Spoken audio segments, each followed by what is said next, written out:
ನಮಸ್ಕಾರ ನನ್ನ ಪ್ರಿಯ ವೀಕ್ಷಕರೇ, ನಮ್ಮ ಲಕ್ಷಾ ಚಾನಲ್ಗೆ ಸ್ವಾಗತ. ವೀಕ್ಷಕರೇ, ನಾನು ಕಳೆದ ವಿಡಿಯೋದಲ್ಲಿ ಹೇಳಿದ್ದೆ, ಈಶ್ವರಿ ಬೇರಿಂದ ಏನಾಗುತ್ತೆ ಅಥವಾ ಈಶ್ವರಿ ಸಮೂಲದಿಂದ ಏನು ನಾವು ಮಾಡ್ಕೋಬೋದು ಅಂತ ಅಂದ್ಬಿಟ್ಟು. ಈ ಈಶ್ವರಿ ಅಂತಂದ್ರೇ ಹೆಸರಲ್ಲೇ ಈಶ್ವರಿ ಇದ್ದಾಳೆ. ಹಾಗಾಗಿ ಈಶ್ವರಿ ಅಂದ್ರೆ ಅದ್ಭುತವಾದಂಥ ಕೆಲಸ ಮಾಡೋದು. ನೋಡಿ, ಇದು ಈ ರೀತಿ ಇರುತ್ತೆ. ಇದರ ಕಾಯಿಗಳು ಇನ್ನೂ ಬಂದಿಲ್ಲ. ಇದು ಇನ್ನು ಚಿಕ್ಕದು. ಇದಕ್ಕೆ ಬೆಳೆಯೋಕ್ಕೆ ಅವಕಾಶ ಇಲ್ಲ. ಇದಕ್ಕೆ ಭೂಮಿಲಾದರೆ ಒಳ್ಳೆ ಸಮೃದ್ಧಿಯಾಗಿ ಬರುತ್ತೆ. ಇದು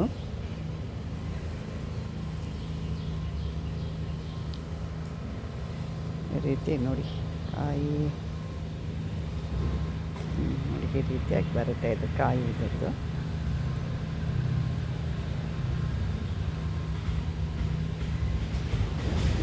ಇದ್ದೀರ ಅಂದ್ಕೊಂಡಿನಿ. ಇದೊಂದು ಅದ್ಭುತವಾದಂಥ ಗಿಡಗಳು. ಇವೆಲ್ಲ ನಮಗೆ ಸಾಕಷ್ಟು ಸಿಗಲ್ಲ, ಯಾಕೆಂದರೆ ಎಲ್ಲ ಗೊತ್ತಿಲ್ಲದೆ ಇದನ್ನೆಲ್ಲ ನಾಶ ಮಾಡ್ತಾ ಇದ್ದಾರೆ.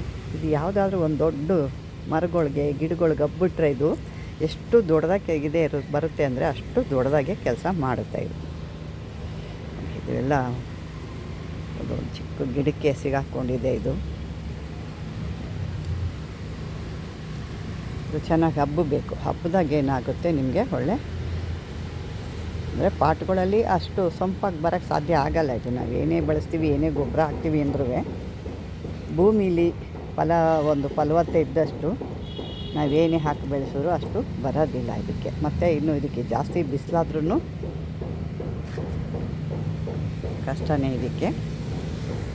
ಇದ್ರ ಬಗ್ಗೆ ಏನು ಕೆಲಸಕ್ಕೆ ಬರುತ್ತೆ ಏನು ಅಂತ ತಿಳ್ಕೊಳ್ಳೋಣ ಬನ್ನಿ ಇವಾಗ. ನೋಡಿದ್ರಲ್ಲ ವೀಕ್ಷಕರೇ, ಯಾವ ರೀತಿ ಗಿಡಗಳಿರುತ್ತೆ ಅಂತ. ಆ ರೀತಿ ಅಂದರೆ ಅದು ನಾನು ಮೊದಲೇ ಹೇಳ್ದಂಗೆ ಸಂಪಾಗಿ ಬೆಳೆದಾಗ ಭೂಮಿ ಒಳಗಡೆ ಬಿಟ್ಟಾಗ ಚೆನ್ನಾಗಿ ಬರುತ್ತೆ. ಇದು ಕೆಲವೊಂದು ಇದರಲ್ಲಿ ಇರೋದ್ರಿಂದ ಪಾಟಲ್ಲಿ ಅಷ್ಟು ಎತ್ತು ಕಾಣ್ತಾ ಇಲ್ಲ. ಇರಲಿ, ಈಗ ಇದನ್ನು ನಾವು ಒಳ್ಳೆ ಮುಹೂರ್ತ ಇರೋ ಸಮಯದಲ್ಲಿ ಅಥವಾ ಗ್ರಹಣ ಒಂದು ಹಿಡಿದಂಥ ಒಂದು ಸಮಯದಲ್ಲಿ ಈ ಮಂತ್ರ ಇಲ್ಲಿ ಇದೇನು ನೋಡ್ತಾ ಇದ್ದೀರಾ ನೀವು, ಆ ಮಂತ್ರನ ನೀವು ಒಂದು 108 ಸಾರಿ ಇದನ್ನು ಸಿದ್ಧಿ ಮಾಡಿ, ಅದನ್ನು ಹೇಳ್ಕೊಂಡು ಜಪ ಮಾಡಿ ಸಿದ್ಧಿ ಮಾಡ್ಕೊಬೇಕು. ಆಗ ಇದು ಮಂತ್ರ ಸಿದ್ಧಿ ಆಗುತ್ತೆ. ಯಾವುದೇ ಕಾರ್ಯಕ್ಕೆ ನೀವು ಹೋಗಬೇಕಾದ್ರೆ ಅಥವಾ ಏನೋ ಪ್ರಾರಂಭ ಮಾಡಬೇಕಾದ್ರೆ ಇದನ್ನು ಮತ್ತೊಮ್ಮೆ ಒಂದು 11 ಸಲ ಮಂತ್ರಿಸ್ಬೇಕು. ಆವಾಗ ನಿಮಗೆ ಕಾರ್ಯಸಿದ್ಧಿ ಆಗುತ್ತೆ. ಇದನ್ನು ಯಾವುದಾದ್ರು ಭಾನುವಾರ ಇದ್ದರೂ ಪರವಾಗಿಲ್ಲ, ಅಥವಾ ಪುಷ್ಯ ನಕ್ಷತ್ರ ನೋಡ್ಕೋಬೇಕು. ಬೆಳಗಿನ ಜಾವನೇ ನಿಮ್ಗೆ ಮಾಮೂಲಿ ಗೊತ್ತಲ್ಲ, ಅಂಥ ಸಮಯದಲ್ಲಿ ಹೋಗಿ ಅದಕ್ಕೆ ಮಾಮೂಲಿ ಏನು ಒಂದು ನೀವೆಲ್ಲ ಸ್ನಾನ ಮಾಡಿ ಶುದ್ಧ ಆಗಬೇಕು ನೀವು. ನಂತರ ಇದು ನಾನು ಕಳೆದ ವಿಡಿಯೋದಲ್ಲಿ ಕೂಡ ಹೇಳಿದ್ದೀನಿ, ಅದಕ್ಕೆ ಯಾವ ರೀತಿ ಒಂದು ಕಾಪ್ ಕಟ್ಟಬೇಕು, ಅದಕ್ಕೆ ಯಾವ ರೀತಿ ಒಂದು ಪೂಜೆ ಮಾಡಿ ಅಕ್ಷತೆ ಕೊಟ್ಟು ಅದನ್ನು ಯಾವ ರೀತಿ ನೀವು ತಗೋಬೇಕು ಅಂತ ಹೇಳಿದ್ದೀನಿ. ಅದೇ ರೀತಿ ಇದನ್ನು ಕೂಡ ಹೋಗಿ ನೀವು ಮೌನವಾಗಿ ಯಾರ ಹತ್ರ ಮಾತಾಡ್ದಂಗೆ ಈ ಈಶ್ವರಿ ಮೂಲಿಕೆ ಹತ್ರ ಹೋಗಿ ಶುದ್ಧವಾದ ಮನುಷ್ಯನಿಂದ ಒಂದು ಪೂಜೆ ಎಲ್ಲ ಮಾಡಿ ಇದಕ್ಕೆ ಒಂದು ಶುದ್ಧವಾದ ಜಲವನ್ನು ಆ ಗಿಡದ ಮೇಲೆ ಒಂದು ಪ್ರೋಕ್ಷಣೆ ಮಾಡಿ, ಅಥವಾ ಒಂದು ತಂಬಿಗೆಲಿ ಅರಿಶಿಣ ನೀರು ತೊಗೊಂಡು ಕಲಿಸ್ಬಿಟ್ಟು ಅದ್ರ ಮೇಲೆ ಪ್ರೋಕ್ಷಣೆ ಮಾಡಿ ನೀವು ಇದೇ ರೀತಿ ಇದು ನೀವು ಏನು ಮಾಡಬೇಕು, ಒಂದು 48 ದಿನಗಳ ತನಕ ಇದನ್ನು ಇದೇ ರೀತಿ ಮಾಡಬೇಕು. ಹೋಗಬೇಕು, ಒಂದು ಚಂಬಲ್ ನೀರು ತೊಗೋಬೇಕು, ಮಾಮೂಲಿ ಆ ಗಿಡಕ್ಕೆ ಮಂತ್ರ ಹೇಳ್ಕೋಬೇಕು, ಅದನ್ನು ನೀರು ಹಾಕಬೇಕು, ಬರಬೇಕು, ಪೂಜೆ 1-2 ಊದುಬತ್ತಿ ಹಚ್ಚಬೇಕು, ಬರಬೇಕು. ಇದೇ ರೀತಿ ಒಂದು 48 ದಿನಗಳ ಕಾಲ ಈ ರೀತಿ ಕಾರ್ಯನ ನೀವು ಮಾಡ್ತಾನೇ ಬರಬೇಕು. ನಂತರ ಏನು ಮಾಡಬೇಕು, 48 ದಿನಗಳ ಹಾದಿ ನಂತರ 49ನೇ ದಿನಕ್ಕೆ ನೀವು ಒಂದು ಪೂರ್ವಕ್ಕೆ ಹರಿದ ಬೇರನ್ನು ತಗೋಬೇಕು. ಅಂದರೆ ಇದು ಗಿಡ ದೊಡ್ಡದಾಗಿದ್ದರೆ ಚೆನ್ನಾಗಿ ಸಿಗುತ್ತೆ. ಅರ್ಧ ಬೇರನ್ನು ಒಂದು ಪೂರ್ವ ದಿಕ್ಕಿಗೆ ಏನಿದೆ ಅದು ಹೋಗಿರೋವಂಥ ಬೇರನ್ನ ಕಿತ್ಕೊಂಡ್ಬರಬೇಕು. ಬಂದು ಅದು ಯಾವುದಾದ್ರೂ ಕೆಲವೊಂದೊಂದಕ್ಕೆ ನಾನು ಹೇಳ್ತಾ ಇದ್ದೀನಿ. ಇದು ಒಂದು ಕೆಲಸ ಕಾರ್ಯಗಳಿಗೆ ಇದನ್ನು ನಾನು ಹೇಳ್ತಿರೋದು.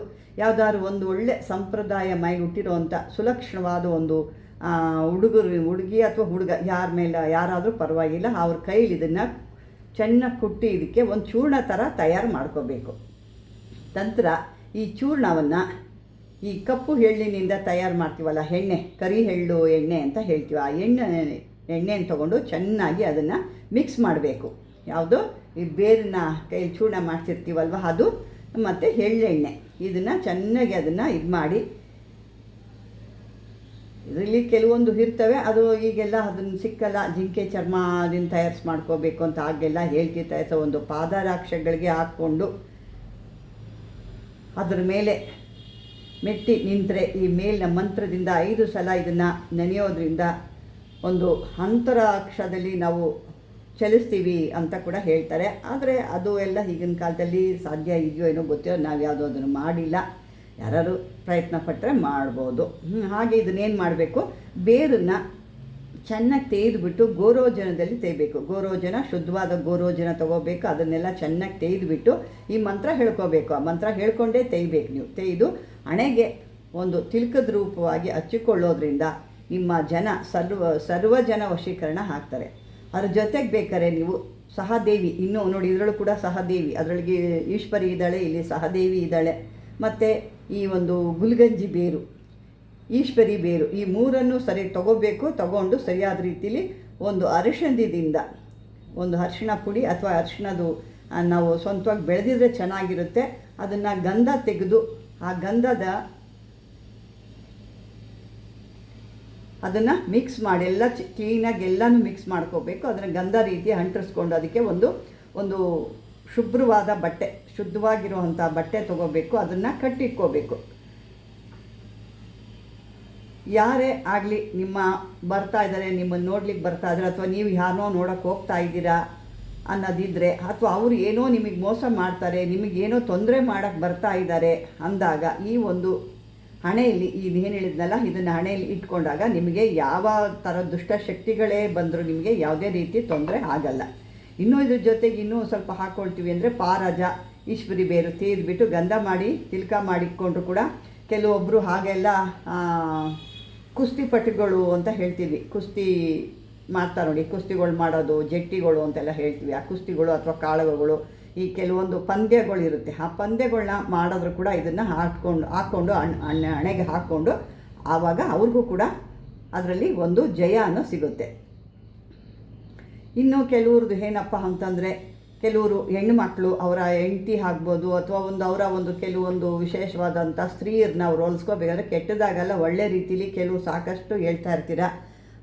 ನಾವು ಅವಳನ್ನ ಇಷ್ಟಪಟ್ಟಿದ್ದೆ, ಅವಳು ಈಗ ನಾನು ಸ್ವಲ್ಪ ದಿವಸ ಇದ್ಲು, ನನ್ನ ಹತ್ರ ಚೆನ್ನಾಗಿ ತಿಂದು ಖರ್ಚು ಮಾಡಿಸ್ಬಿಟ್ಟು ಈಗ ಬೇರೆಯವ್ರ ಹತ್ರ ಹೋಗಿದ್ದಾಳೆ, ಅವಳು ಬೇಕು ನಮಗೆ ಅಂತ ನೀವು ಸಾಕಷ್ಟು ಜನ ಕೇಳ್ತೀರಾ. ಇಂಥವೆಲ್ಲ ಮಾಡಲಿಕ್ಕೆ ನಮಗೂ ಒಂದು ರೀತಿ ಆಗಲ್ಲ ಇಂಥವೆಲ್ಲ. ಆವಾಗ ಅಂಥವರು ಏನಾದರೂ ಬೇಕು ಅಂದಾಗ ನೀವು ನಿಮ್ಮ ವೀರ್ಯದಲ್ಲಿ ಈ ಬೇರನ್ನು ಏನು ಈಗ ಈಶ್ವರಿ ಬೇರು ಇರುತ್ತಲ್ಲ, ಆ ಈಶ್ವರನೇ ಬೇರನ್ನ ಗಂಧವಾಗಿ ಅದರಲ್ಲೇ ತೇದ್ಬಿಟ್ಟು ನಿಮ್ಮ ಹಸ್ತಕ್ಕೆ, ಅಂಗೈಗೆ, ಹಸ್ತ ಅಂದರೆ ಅಂಗೈಗೆ ಹಚ್ಬಿಟ್ಟು ಯಾವ ಸ್ತ್ರೀ ನೀವು ಇಷ್ಟಪಡ್ತಾ ಇದ್ದೀರಾ ಆ ಸ್ತ್ರೀ ನಿಮಗೆ ಬರಬೇಕು ಅಂತ ಅನ್ನೋದಿದ್ದರೆ ಆ ಸ್ತ್ರೀ ಆ ಕೈಗೆ ಅಂಟಿಸ್ಕೊಂಡು ಆ ಸ್ತ್ರೀನ ಮುಟ್ಟಬೇಕು. ಆವಾಗ ಆ ಸ್ತ್ರೀ ಅವು ಆದಷ್ಟು ಬೇಗ ಅವರು ವಶ ಆಗ್ತಾರೆ. ಮತ್ತು ಇದೇ ಬೇರನ್ನ ಈ ಮನೆಯ ಒಂದು ಮುಂಬಾಗಿಲಿಗೆ, ಮೇನ್ ಡೋರು ಅಂತ ಏನು ಹೇಳ್ತೀವ, ಅದರಿಂದ ಕಟ್ಟೋದ್ರಿಂದ ಕೂಡ ಯಾವುದೇ ಒಂದು ಭೂತ ಪ್ರೇತ ಪಿಶಾಚಗಳು, ಯಾವುದೇ ದುಷ್ಟಶಕ್ತಿಗಳು ಮನೆ ಒಳಗಡೆ ಎಂಟ್ರಿ ಆಗಲ್ಲ.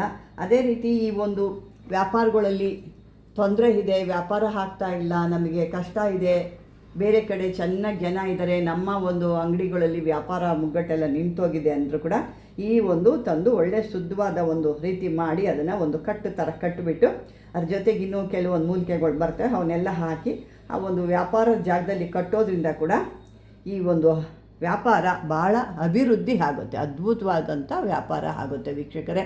ಇದರಲ್ಲಿ ಇನ್ನೂ ಎಷ್ಟೋ ಇದ್ದಾವೆ, ನಾನು ಒಂದು ಸ್ವಲ್ಪ ಹೇಳ್ತಾ ಇದ್ದೀನಿ, ಯಾಕೆಂದರೆ ಜಾಸ್ತಿ ಲೆಂತ್ ಆದಾಗ ನಿಮಗೂ ಬೇಜಾರು ಮಾಡ್ಕೊಳ್ತಾರೆ. ಈ ಮಂತ್ರ ನಿಮಗೆ ಕೆಲವೊಬ್ರು ಹೇಳಿದರು ಇದನ್ನೊಂದು ಸರಿ ಬಾಯಲ್ಲಿ ಹೇಳಿ ಅಂತ. ಚಿಕ್ಕ ಮಂತ್ರ ಆದರೆ ಹೇಳ್ಬೋದು, ದೊಡ್ಡ ಮಂತ್ರ ಹೇಳೋಕ್ಕೆ ಕಷ್ಟ. ಆದರೆ ನಾನು ಕೆಲವೊಂದು ಕಳೆದ ವಿಡಿಯೋದಲ್ಲಿ ಮಾಡಿದಾಗ ಡಿಸ್ಕ್ರಿಪ್ಷನ್ ನಾನು ಆ ಮಂತ್ರ ಕೊಟ್ಟಿದ್ದೀನಿ, ಅದನ್ನು ನೋಡ್ಕೋಬೋದು ನೀವು. ಇದು ನೋಡಿ ಚಿಕ್ಕ ಮಂತ್ರ, ಬೇಕಾದ್ರೆ ಇದನ್ನು ಹೇಳ್ತೀನಿ, ಒಂದು ಬಾರಿ ನೀವು ಕೇಳಿಸ್ಕೊಳ್ಳಿ. ಓಂ ಹ್ರೀಂ ಅಂತರಿಕ್ಷಾಯ ಸ್ವಾಹ, ಇದಿಷ್ಟೇ ಈ ಮಂತ್ರ. ಇದನ್ನು ನೀವೆಷ್ಟು ಹೇಳ್ಕೊಳ್ತೀರೋ ಅಷ್ಟು ನಿಮಗೆ ಸಿದ್ಧಿ ಆಗುತ್ತೆ. ಇದನ್ನು ಮಾಡೋ ಅಂಥದ್ದು ಕೂಡ ನಾನೆಲ್ಲ ಮೊದಲೇ ಎಲ್ಲ ವಿವರಣೆ ಕೊಟ್ಟಿದ್ದೀನಿ. ಅದನ್ನು ಮಾಡಿಕೊಂಡು ನಿಮ್ಮ ಒಂದು ಕಾರ್ಯಗಳೇನಾದರೂ ಇದ್ದರೆ ಅದನ್ನು ಸಾಧನೆ ಮಾಡ್ಕೊಳ್ಳಿ ಅಂತ ಹೇಳ್ತಾ ಮುಂದಿನ ಒಂದು ವಿಡಿಯೋದಲ್ಲಿ ಭೇಟಿ ಆಗೋಣ ಅಂತ ಹೇಳ್ತಾ, ಈ ಒಂದು ವಿಡಿಯೋ ನಿಮ್ಗೆ ಇಷ್ಟವಾದರೆ ಮಾಮೂಲಿಯಾಗಿ ಶೇರ್ ಮಾಡಿ. ಯಾವುದೇ ಕಂಪ್ಲೇಂಟ್ ಇದ್ದರೂ, ನಿಮ್ಗೆ ಯಾವುದೇ ಇದ್ರ ಬಗ್ಗೆ ತಿಳ್ಕೋಬೇಕು ಅನ್ನೋದಿದ್ರೂ ಕೂಡ ನೀವು ಒಂದು ಹಾಕಿ ಅಂತ ಹೇಳ್ತಾ ವೀಕ್ಷಕರೇ.